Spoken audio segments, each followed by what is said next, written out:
everyone, this is Hazel and you're listening to the Strong Mind podcast. In this episode I speak with Adam Ondra, obviously a climber that needs no introduction whatsoever. This conversation was actually recorded for a live SHAFF event, that's Sheffield Adventure Film Festival. So it's a little bit of a different format to our usual conversations, and we actually take some live questions at the end of the conversation. My questions are also a lot more general than my normal questions. As you know, I usually focus entirely on mental training for climbing, sport, life.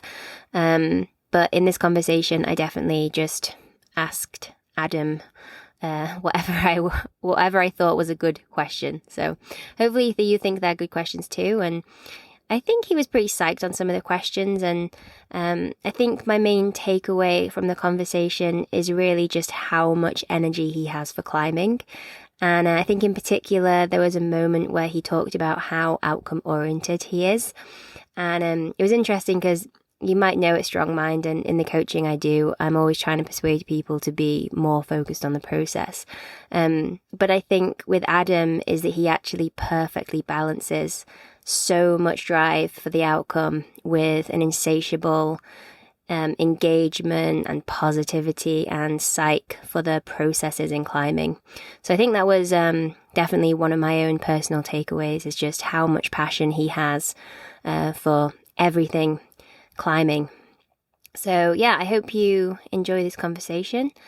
And as always, if you'd like to hear more information about what Strong Mind is up to, you can go to our website at strongmindclimbing.com, or to my Instagram, or to Strong Mind's Instagram. All right, thanks a lot for listening.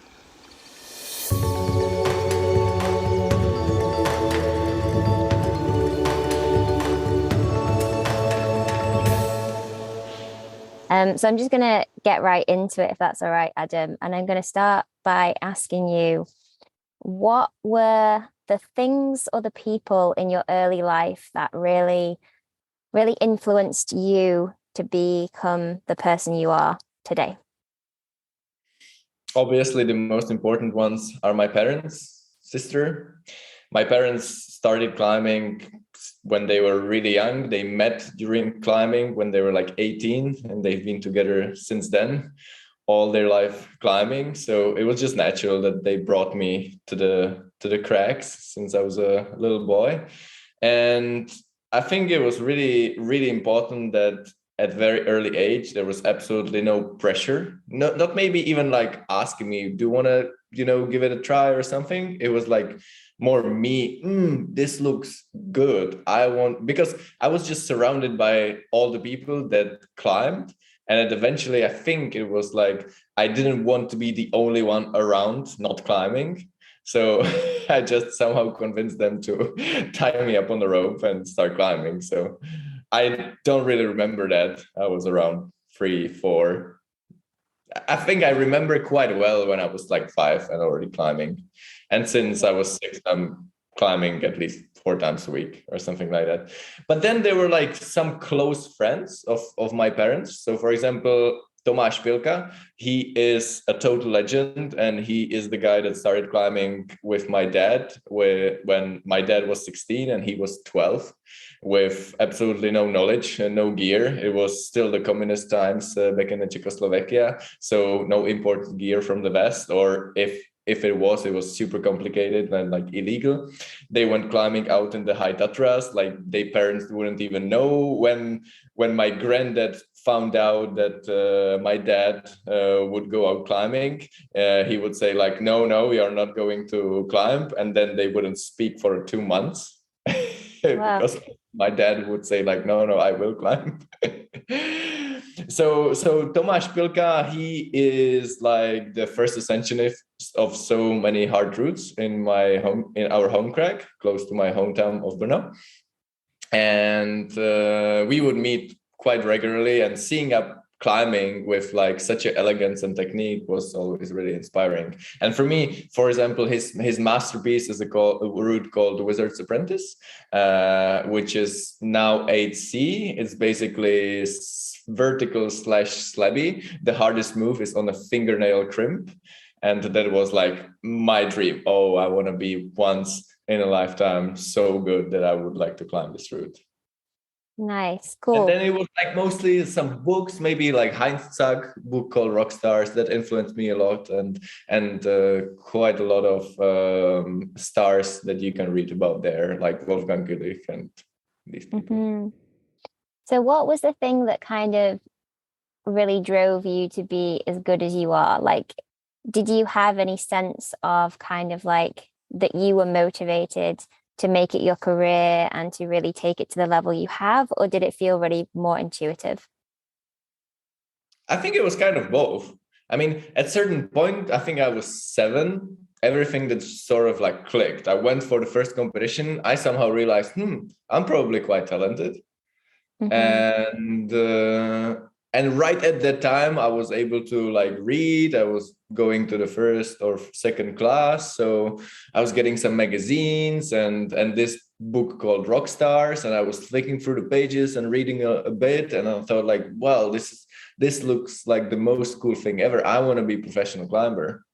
Because like Nice. somehow to a naive eyes of a 7-year-old boy, all these pictures were like super cool. Even like the old school pictures, the pink lycras and shirtless, and like on the top of El Cap, that looked just so cool. Nice. So basically, when I was 7, I thought like I want to be a professional climber and travel all around the world and climb on the rock. So basically, now I can say that I'm living my dream to the fullest.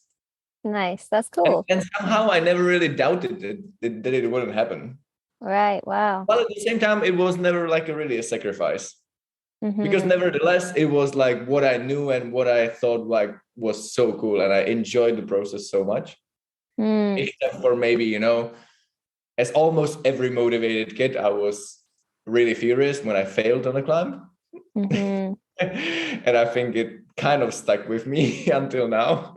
Maybe it's not as bad as it used to be, but when I was a kid, it was bad. And I admire my parents that they were, let's say, okay with that.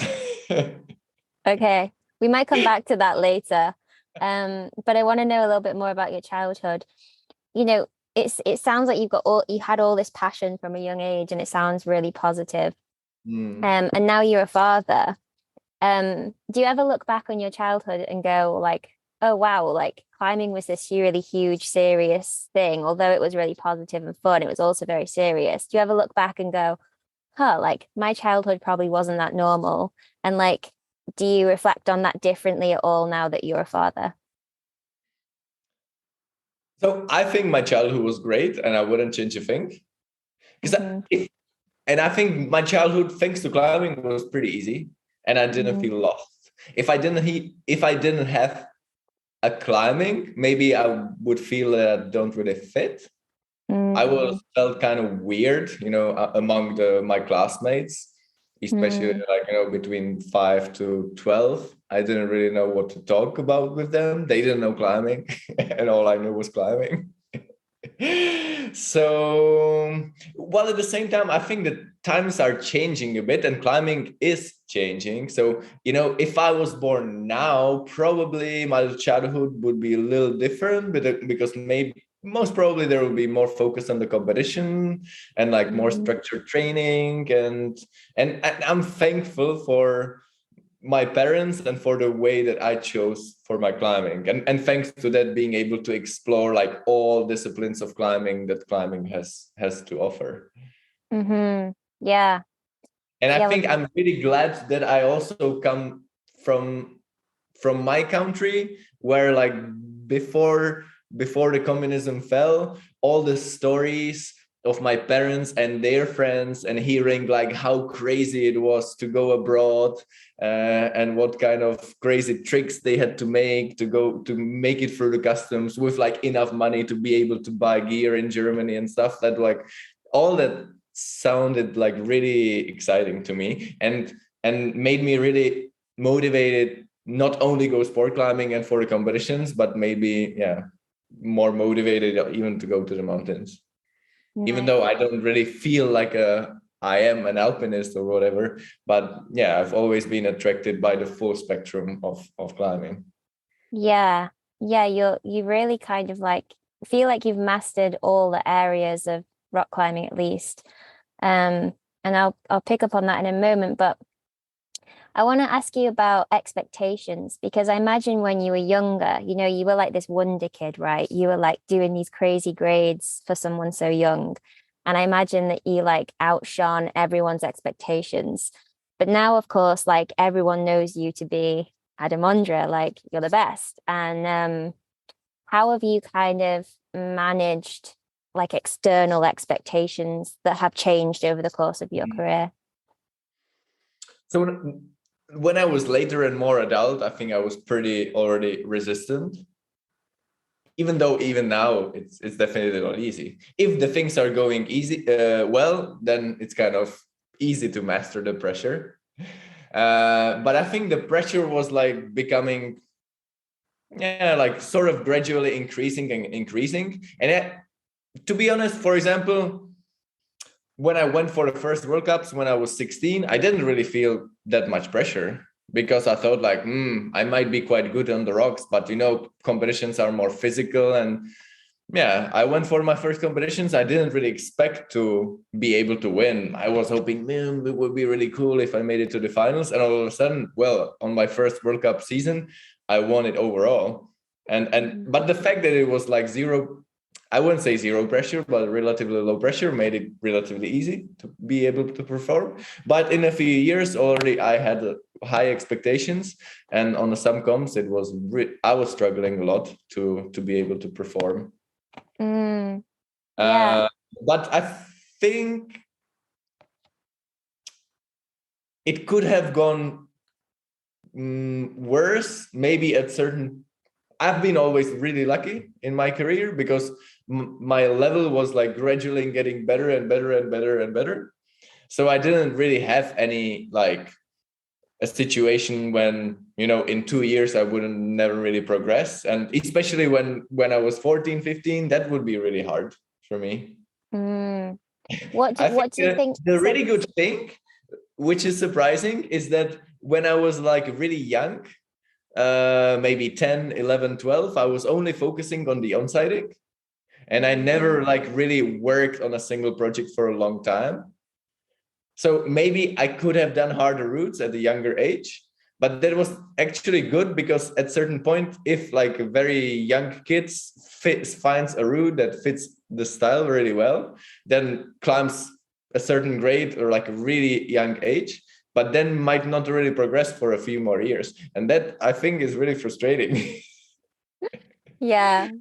Or at least for me, because no matter how much I like the climbing and the fuss about it, I'm definitely like number oriented person as well, an achievement oriented person, and I have no problem to admit it. And I think grades are a great part of climbing and even a great part of discussions up to a certain point, if you're not like too much obsessed about it. Yeah, that's interesting because I probably think I'm the opposite.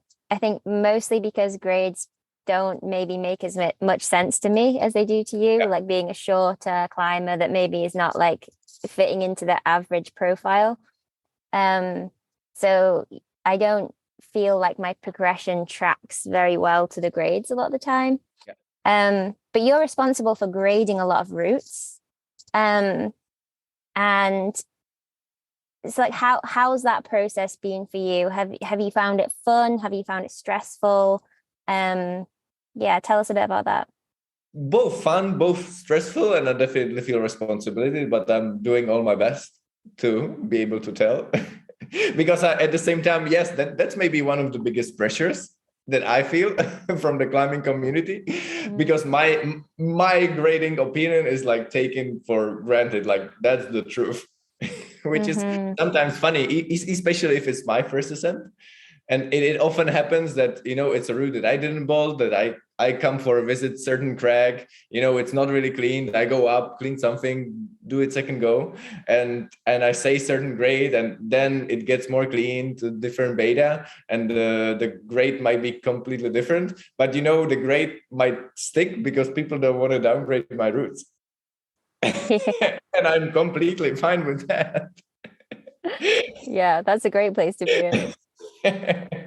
So you were saying before that you felt like you were very outcome oriented, and obviously, like being directed by outcomes is really useful, right? Like setting big goals is really useful. How do you balance that with like focusing on the process? Because the process is where you actually have to put in the hard work to train. It's where you have to like break down a climb and work everything out. And you have to enjoy that process, or otherwise it's just Mhm. like not fun at all and it's really distracting. So how do you kind of like balance being process oriented with being like really outcome oriented? To me, surprisingly, it's not so difficult. So I definitely like sending hard route, but not only just the gratification of like achieving it, but I also like the mindset of being out there completely focused and doing my absolute best while climbing. Not really focusing on like feeling physically the best, but really out there climbing like so great. Mm, that's And that's interesting. why I try to apply even to my training. Mm, I'm always in the training. I'm always trying to climb my best in terms of technique. Not only like the training session is not just now I want to get strong and I want to yeah. get strong because I want to send that route. I Mm, think I enjoy every single training session, every single climbing session because all of it is basically climbing. yeah. And I love climbing. And Hmm. for me, to go out into the gym is not sacrifice really to be able to send that route. I like that process, and I don't have to like mm, convince myself that I enjoy it. I just Hmm. enjoy it. Yeah. For sure. Sometimes I feel I might have to sacrifice if I want to send this route. Maybe I need to train a few more weeks because otherwise I won't be like fit enough. Hmm. Uh, but it's still relatively easy. The more difficult for me mentally is to, really decide if I'm training for the Olympics, then I might have to sacrifice the rock climbing. And this might not always be the most fun. I will still enjoy training for the Olympics, but I know that there is world out there on the rock, which at that point might feel like even more enjoyable than staying in the gym. Yeah, I can't imagine. Um, what's been out of all of the big projects you've done, what's been kind of the hardest processed from a mental perspective? Which of those routes, or yeah, which of those big Hmm. sends? So definitely it wasn't silence, even though it is the route where I spent the most time and which took me the most effort. But there, the mental process was kind of easy because I was kind of gradually just making progression until I sent it. So even though Hmm. it took me six trips, I think every single trip I made a progression. I think the hardest was maybe La Duradera because it took me just way longer than I expected. Yeah, I did it on trip 5, and I thought I would have done it for sure on trip 3. yeah. It's always hardest when your expectations don't match what happens, right? That's quite interesting because I know a few people that always tell me like, the most gratifying moment is when you're working on a route and you reach a certain state when you know you are going to send it. And I'm always like, how can you know? Hmm. So many times I was sure like tomorrow I will send, or if not, I will send the day after tomorrow. And then maybe it took me 3 more weeks. Yeah, you never know. You're just lying to yourself if you think you know. Um, okay, so what in your opinion makes a good climber? Hmm, difficult. I think the most important is actually that might be exciting is the psyche for climbing. Okay, cool. That wait, that causes them to be a good climber, or that's what makes them a good climber? No, you don't have to be very psyched to be an excellent climber. Hmm. But I think if you are psyched, even if you are not maybe the most talented, you will end up being a good climber. Yeah, okay. Yeah. because Okay. I think you need that psyche to be able to learn, because climbing is an incredibly complex activity, and you need to like want to learn new things and new techniques and not like stick to the old stuff. Yeah. It's also like a challenging sport mentally and physically. So you have to have that psyche to go back time and time again, to train, to go back to the same climb over and over again. Not necessarily if you enjoy more on-sighting. True. Yeah. Yeah. But even then it's still challenging. So Yeah. the psyche is important. I agree with you there. What do you think about the concept of mastery in climbing? Do you know this concept? I don't know, but I hope I can imagine. And I think you don't have to master climbing, and you can still be one of the best climber. Because climbing performance is composed of so many different factors. And sometimes you can be just really, really, really strong, and you can still be absolute best because your brute power will be just so incredible. On the other hand, I think it's much more fun to be able to master the climbing, because From a technical perspective.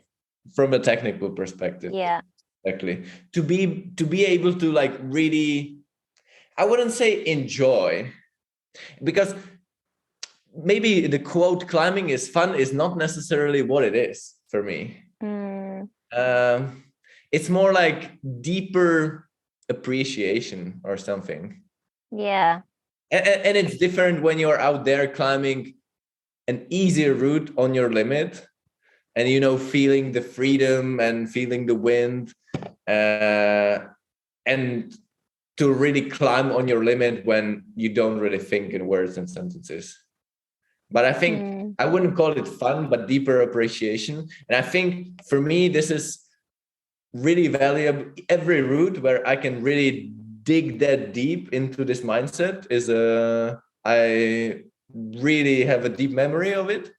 And it feels like my life is, I don't know, wider or something. And if I think I can't do it in any other activity in life, because I don't know any other activity better, or I don't feel that I master any other activity as well as I climb.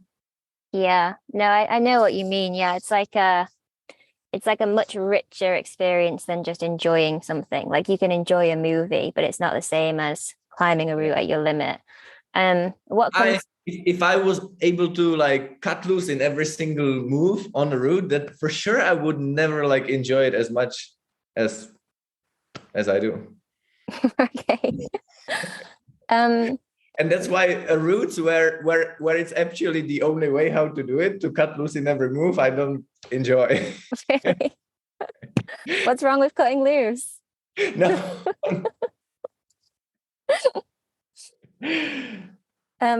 What comes to mind is flow state. I don't know if you think much about this, but like, those moments where you're totally absorbed in what you're doing, like super focused, everything like flows, it feels like automatic, you're like creative in ways that are surprising to you. And that state of mind that I think you were kind of starting to explain a bit there, like how often can you access it, and how important is it for you to access that for the harder things that you do? I think 100% flow state I only reach maybe once or twice a year. But I think almost always I'm in like 80 or 90% of the flow state. Even on your warm-ups? Yeah. Nice. You're not just warming up thinking about something else ever? I think this is a great tip for any climber, to like be really present even on your warm-up, and to climb your best even on your warm-up, because that's how you maximize the time when you're actually like improving as a climber. And it feels better than to be distracted. Yeah.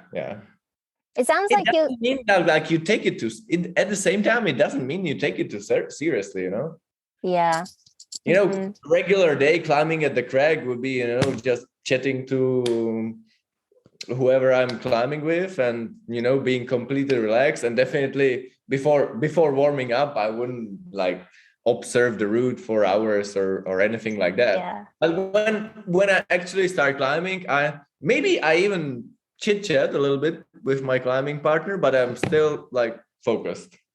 Yeah. And then also when now it's a project time, a few minutes before I start climbing, I really focus and then give it everything.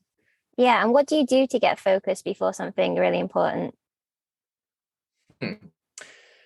I feel if I try really, really hard to get into the flow state, and I think I've even read a few books about it, it's actually going worse. I feel like what works the best for me, that if I feel that this is the moment, I feel like you have to catch the moment, and sometimes it just comes naturally. And you feel like now it's the time to go climbing, and you start and it feels great. If I don't feel that the moment is there, I often visualize a moment in the recent past when I felt it. Yeah. When I felt I was climbing great. And also maybe visualizing a moment when I also felt great, like physically, to also convince my mind that not only my mind is in the perfect shape, but also my body is in the perfect shape. Because I definitely feel that the physical and the mental part are deeply connected. Totally. Yeah. Yeah. I feel like the super flow is never really there if I feel out of shape. Right. Yeah, that's interesting. I've had pretty intense flow states before when I've been really injured, but it's been really weird because it's felt like a 7A plus has felt like an 8A plus on site for me. So it has been possible for me, but yeah, it definitely feels more accessible when I'm in physical shape for sure. Maybe I'm just more critical. I'm just too much critical. The feeling when you're out of shape and you're holding like a hold, which it's a good hold, but it doesn't feel it's a good hold, is just frustrating to me. Yeah. You mentioned early on like that you can get angry when you fail, and then you just mentioned just then that maybe you're too critical.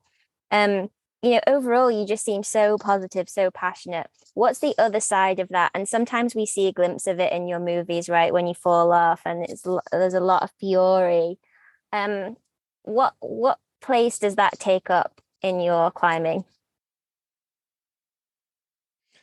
So I think in the videos you mostly see that, but in the videos you don't really see that in 5 minutes. I'm usually completely fine. I think we do see that actually, or maybe I've seen that in real life. But I feel I think people get a sense of that. But yeah, tell us more about it.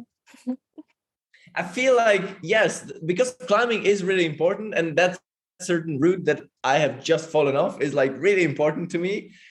And I feel like it's just easier to explode and to get away with that, and that helps me in 2 minutes to feel okay. I know it looks bizarre. I think I'm already controlling myself so much better, and I'm definitely embarrassed how I was behaving as a kid. Yet on the other hand, when I'm watching the other young kids climbing, I see that the kids that are getting angry after falling off, you feel like that guy, that kid, there is something in him or her. They really care about climbing. Yeah, okay. that kid is probably gonna climb for a long time. Yeah. I don't know about that though. I've seen both sides because sometimes the fury, people take it home with them. It sounds like you're not, but sometimes people, that negativity, they go home with it and they spend a week like that. And I think this is difficult to manage. Does that ever happen to you where you can get in like a negative place with your climbing for longer than just a few moments? Sometimes, yes. Yeah. And it's not easy to find distraction, but I feel like it's only coming to when it's something really important. For sure, like the strongest it was after the Olympics. That was like the biggest disappointment of my climbing career, for sure. And in that case, it lasted days or maybe even weeks. Okay. What was so And basically disappointing? because I never really sacrificed as much as I did for the Olympics. Yeah. Right, okay.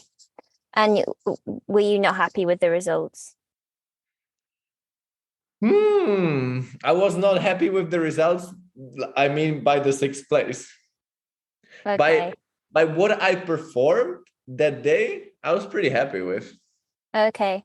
So that's an And interesting. it was the mixed feelings, you know. Mm, From one point of view, I could have been happy, but obviously it would be great to have that medal. right, okay, yeah. So that's like a clear kind of distinction, right, between like the external outcome goal versus the like what you can control, which is how you perform on that day. Yeah, Um, yeah. how do you balance those two things, right? Because if you did your best, you did your best. Um, yeah, like just take us through some of the thinking there. Because now I think there is a really fine balance between getting too frustrated and not getting enough frustrated. I think getting frustrated in the right amount makes you like come back better prepared and stronger. Okay. So But I did you think I feel like know you were a frustrated person in the right that amount? I think I know a few friends, like incredibly strong climber, like Martin Strani. We used to train together as a kid.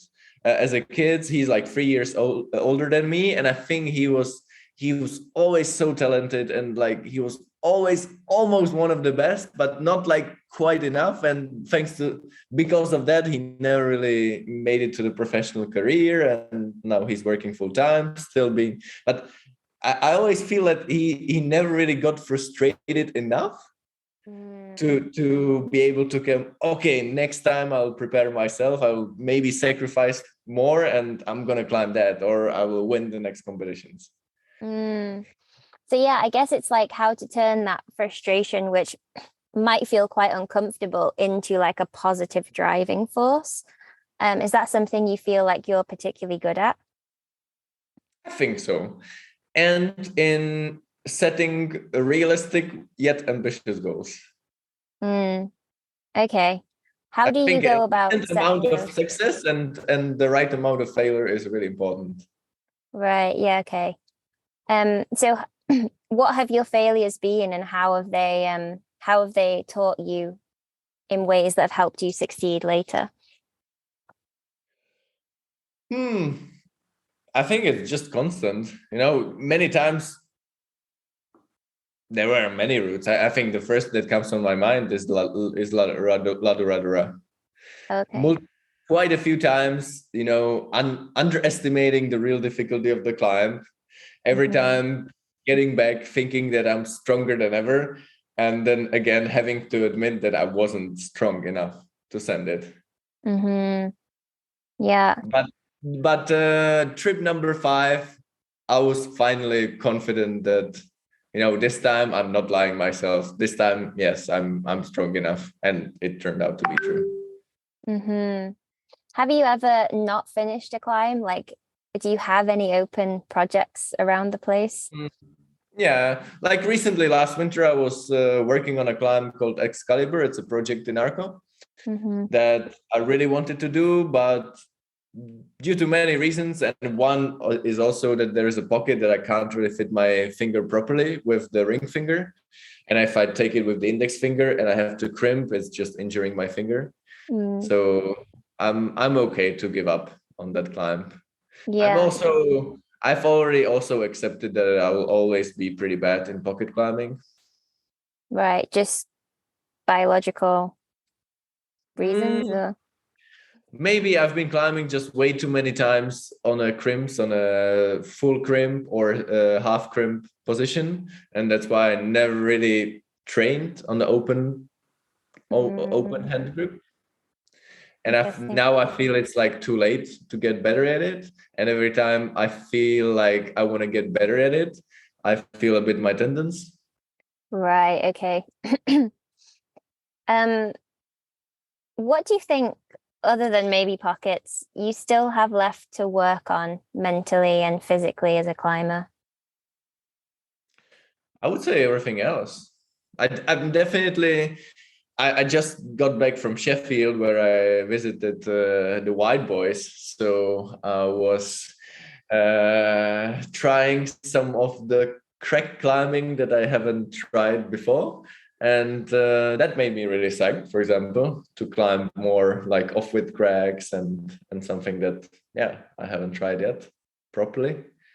Because you're like a super diverse climber, right? Like you seem to do everything. What motivated you to like go to Indian Creek and climb cracks, or like do the Dawn Wall, or like so many climbers who are like into the sport bouldering competition world already feel like they're doing everything by even just climbing outdoors and indoors, right? Like what's motivated you to do everything in that way? I don't know. Like looking at the pictures of Indian Creek or El Capitan looks like, how can you say you're not attracted by seeing that if you're a climber? Totally. Yeah, I mean, I feel the same way. But I guess many people would say that you run the risk of not being your best in one area. Like maybe you could climb 9C plus 9D or something 5 years ago if you had just focused on sport climbing. So in some ways you've sacrificed something, right? For sure. And that's why I'm not going for the expeditions yet. Okay. But I think going to the Indian Creek for a short amount of time will not have an influence on your sport climbing level. Right. Well, at the same time, certain things just attract me so much that I think even for like the mental health. Yeah. Because I always want to be 100% psyched for climbing. And being multidisciplinary helps me to always keep 100% psych. Yeah, no. And I think thanks to the 100% psych, then it helps me to be even better on the competitions. Mm-hmm. I also think you learn stuff too, right? Like I'm often hand jamming on Tufa climbs and things, and yeah. And for sure, like hand jamming then turned to be quite useful even on some of the World Cups. Totally, yeah. They've got everything in the comps these days. Yeah. A slightly tricky question now, turning a bit more to like what you think about like the climbing community and culture as a whole. How have you approached like managing your weight and nutrition as a climber? We're starting to talk a bit more about the phenomena of under eating in climbing, and it'd be interesting to get your take on all that and how you approach it. It's a problem for sure. It's maybe not it seems it's not as much of a problem as 20, 30 years ago, because of the styles of the routes are different, especially on the competitions. Like it seems like it's not that good to be that skinny because you need this explosive power. Yet still for certain kind of climbers, it is still working really well. And even I am definitely fluctuating with my weight. I definitely always look at the others and thinking, oh my God, I'm 10 or 15 kilos heavier than everybody else around me on this comp. While at the same time, yes, I know that I'm on the very fringe of a healthy fat level. And I know that reducing the weight would only mean that I'm reducing the muscle mass. So I've already accepted that for sure. I have to be okay with like being heavier, but I have to find my way around it and adapt my climbing style to it. Right. Yeah. So, have you at any point had to make the conscious decision of choosing your health above your climbing performance, or for you is health synonymous with the top climbing performance? I think I'm very sensitive with my body, and I know I can go down. I think my weight only fluctuates by 4 kilos a year in off season and the performance season. And I feel like keeping for 1 month, the lowest weight for a specific goal, it works pretty well. But then my body says, like, naturally, this just doesn't feel right.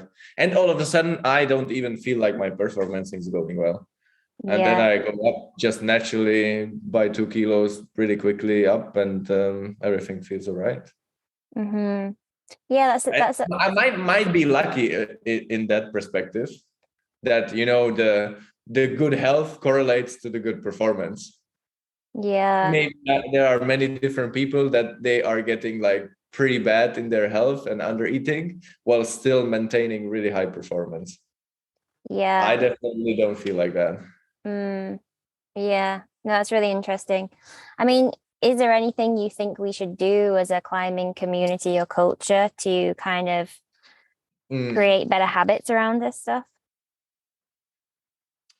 It's very difficult because, of course, there are some opinions that there should be BMI criteria and stuff like this, but I don't really think that BMI criteria is a good measure.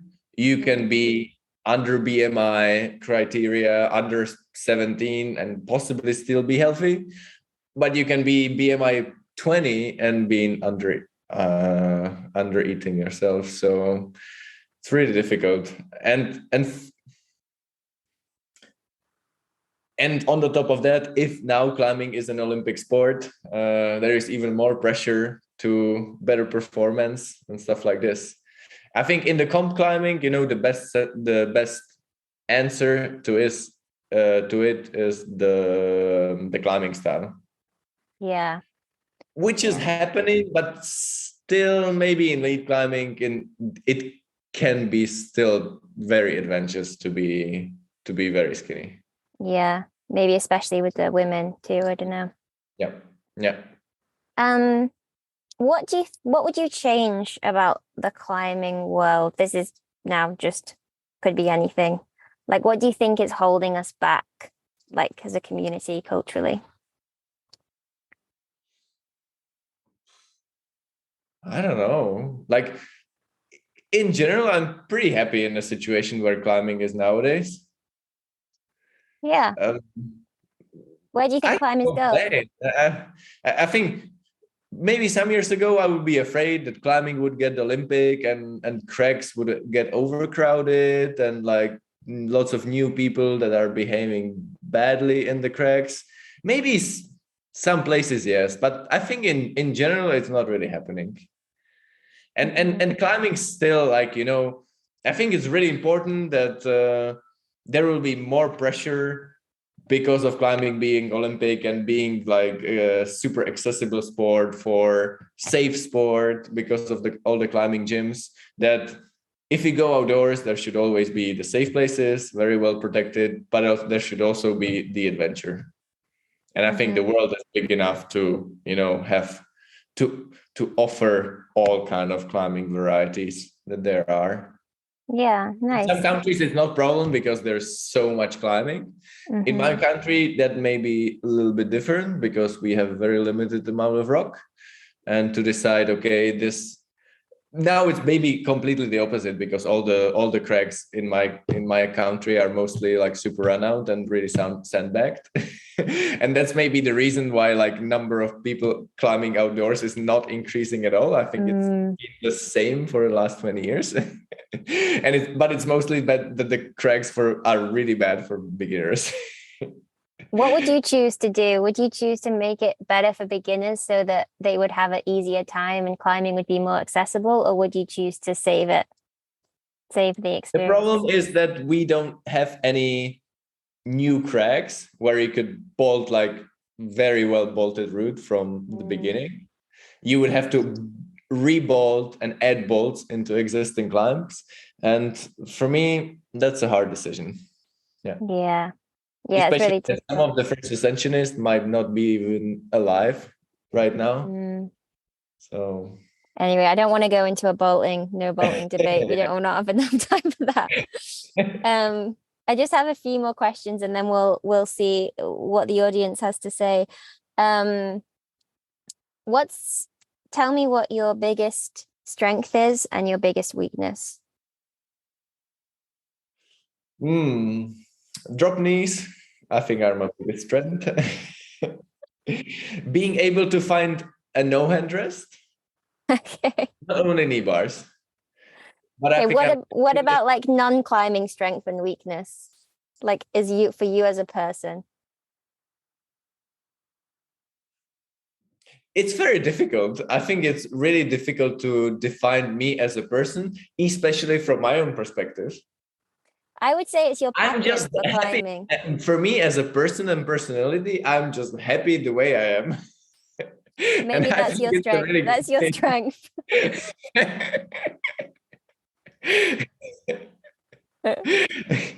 Nice. Weakness, I wish I was a bit more empathic, or like Okay. be able to like feel what the others are feeling.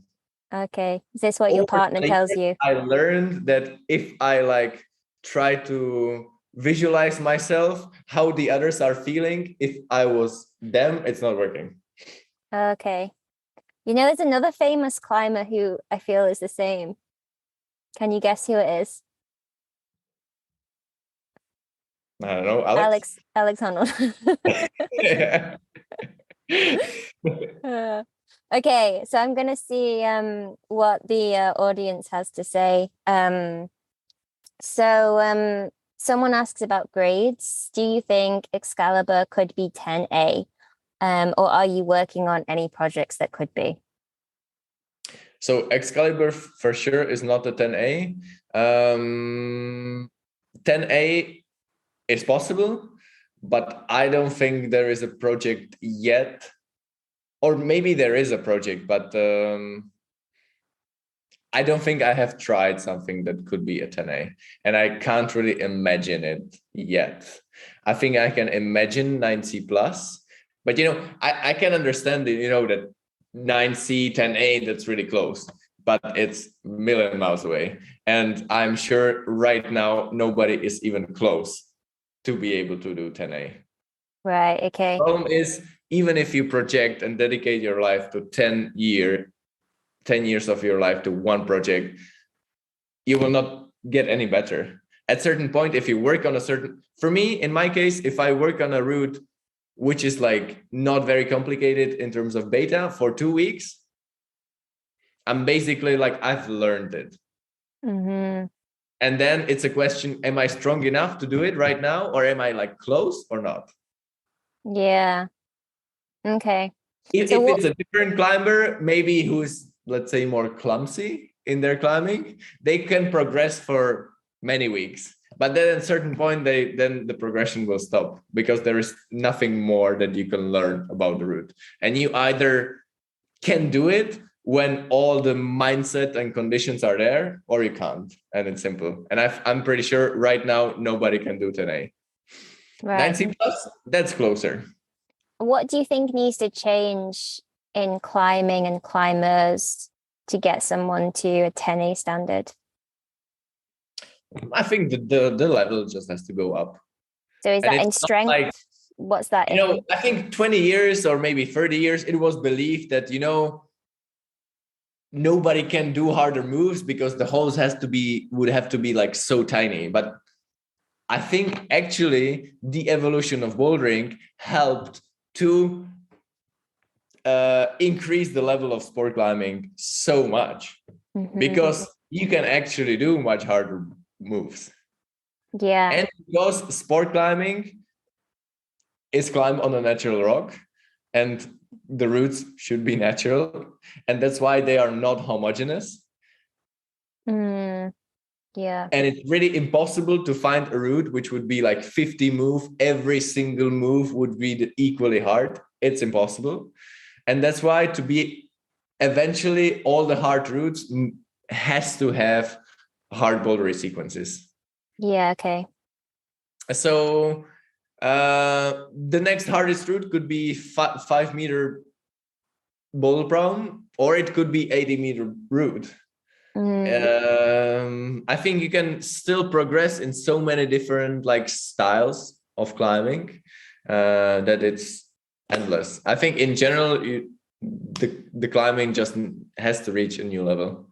But I think that it will come. All the youngsters now spending their time in the gym, and the quality of the gyms are much better, and the knowledge about the training is much better, and no doubt that it will happen.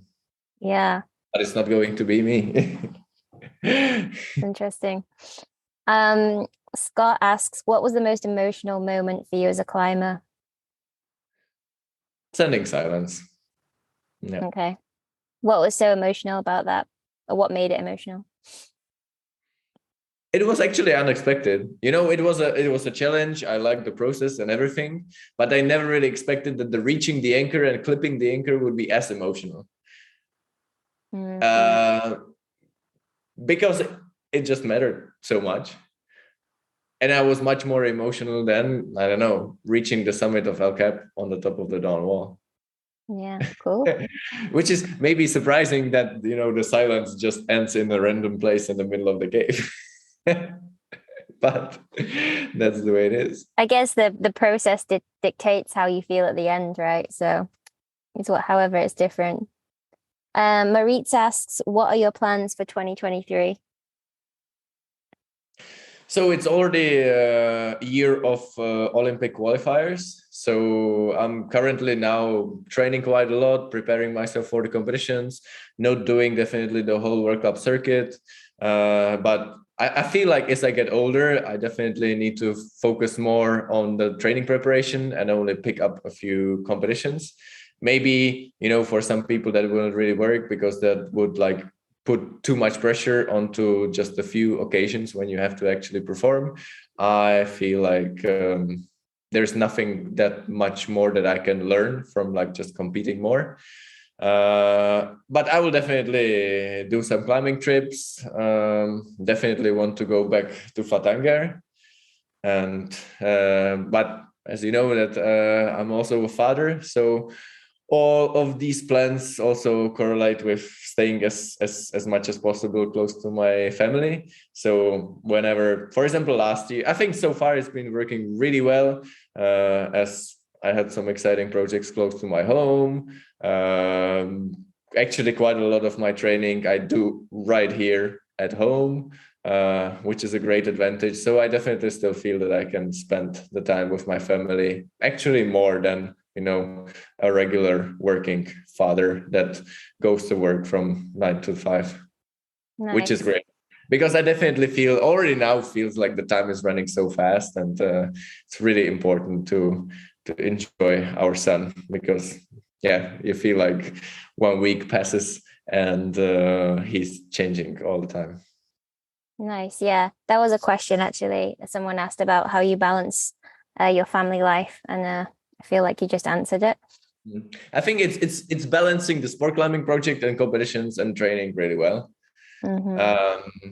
But I feel like I'm not planning to do any longer expeditions for the next 4 or 5 years.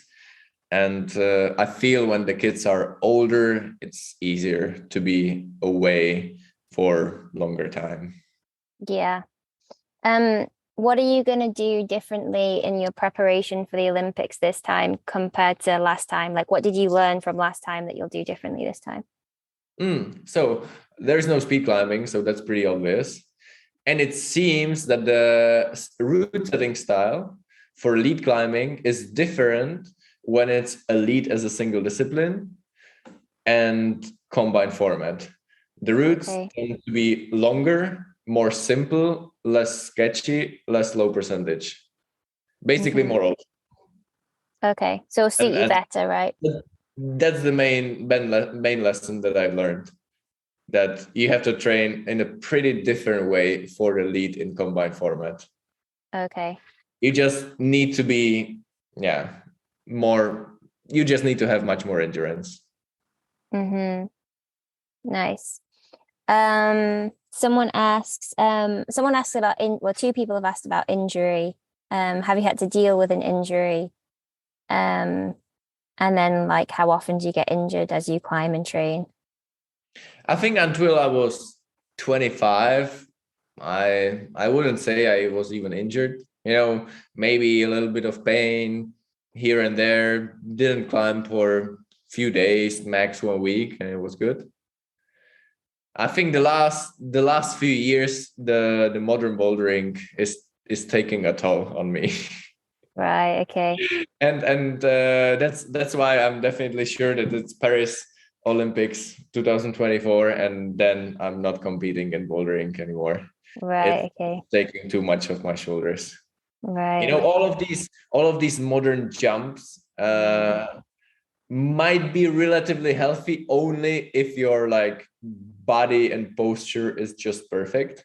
And my shoulders naturally are not perfect. They are pretty hypermobile, which for very specific cases is great, but for like triple dynos with a final jump into a jack with one hand is the worst. Yeah. Yeah, I have hypermobility. A few people have asked about fear of falling. Have you ever struggled with fear of falling? I think it's different because I just started climbing and leading when I was at such a young age. So I know I've been top roping until I was 7, and then I started leading, and for sure, it was intimidating and I was scared. But maybe that was actually a good thing, because especially lead climbing in our home cracks, where the routes are definitely not protected the same way as they are in the gym, it was scary and it was even potentially dangerous. Now, as I'm a father, I'm quite actually thinking, my parents were bold that they belayed me on this lead climb when I was 8. Yeah. Now thinking, if I let my son lead it at age of 8, I don't know. Yeah. Yeah, I Well, at the think same time, I'm really grateful they did, because I learned yeah. so much. Yeah, I And feel the same maybe way. coming back to why I always wanted to climb, I don't know, in Indian Creek and Yosemite, is also because I didn't come from this, the gym climbing background or the pure climbing background. My parents were mountaineers, and we also have the sandstone climbing in Czech Republic, which is definitely run out. It's very different to sport climbing, and I think I learned to appreciate their, being a bit scared Yeah. Yeah, totally. over trying it. And Mm-hmm. until now, I just enjoy being scared. It's just, I feel that it's a shame that I never get scared while sport climbing. Well, maybe you should come and do some of our trad routes in the UK. That's the problem, that at the same time, I don't want to expose myself to like high objective danger. But they'll just be so easy for you that you'll just feel a little bit scared and then you'll be okay. Last week looking at some of the grid routes, I was thinking like, no, it's not worth it. Okay. I kind of feel like, because as long as you're not too high off the ground, you don't like perceive the real danger, or it's like easy not to perceive the real danger. But it's higher because you're close to the ground. Like, people often get scared. They are like 40 meters high up and like a couple of meters from the bolt, maybe even feeling that it's completely safe, but still being really scared. But they are often not scared at all while, skipping a bolt in like low cave, 6 meters off the ground, where they could hit the ground with their back. Yeah, or bouldering. Which is like completely irrational, but that's usually the way it works. Yeah, it's the human mind. Yeah. Okay, well, one last question maybe. Someone asks, does Adam find the conflict of competition versus supporting other climbers to do well in the competition? So I guess, when you're in a competition, it's not like you're outdoors, right? Where it's just you against the route. It's you against the other competitors. So there must be some part of you that actually wants them to do badly, but then also some part of you that actually wants everyone to do their best. How do you manage that? It's easy as long as I climb last in the finals, because you don't get to watch them. You can go out first in the finals, and then you watch the rest of the finalists. Like, hopefully they will fall lower. It's right. horrible. Yeah, okay. That's But if you horrible. go out last, you must have a sense though, like if people have topped things and stuff like that, right? Like in the bouldering. Is that not hard to manage? No, you can think about it in this way. If they top it, I will top it too. It can't be that hard. In a way, if you go out last in the finals, that means that you were the best in semis. Yeah.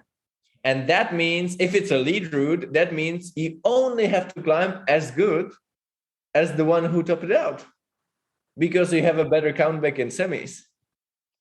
I like So this reasoning. me, if somebody tops a final route before me, it's actually, oh, that's great. Okay, I'm sure other people Somebody might topped interpret it. that It's not as so hard. I pressure. only have to top it as well. Yeah, I mean, that Because sounds like a lot of in pressure reality, to me. nothing changes, you know. Yeah. If the previous climber doesn't top it but falls like at 2/3, you just don't know where exactly he fell.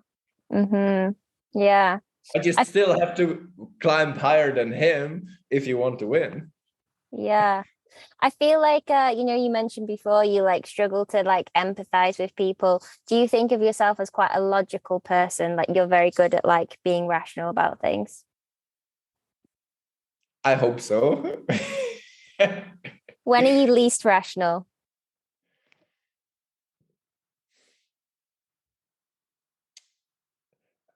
Not necessarily in climbing. Yeah. Okay. I definitely panic in certain situations, but in climbing in general, I feel comfortable. Yeah. I've done it so many times. Yeah. I can visualize myself being there, even if it's like a completely new style of climbing. Even though I was, I don't know, in the Indian Creek for the first time, I didn't feel I was out of my comfort zone because it was still climbing. Yeah. Okay. Still doing Yeah. stuff with my hands and feet. Yeah. Yeah.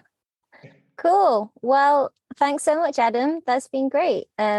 Yeah, really interesting answers, and yeah, hopefully the audience enjoyed it as well.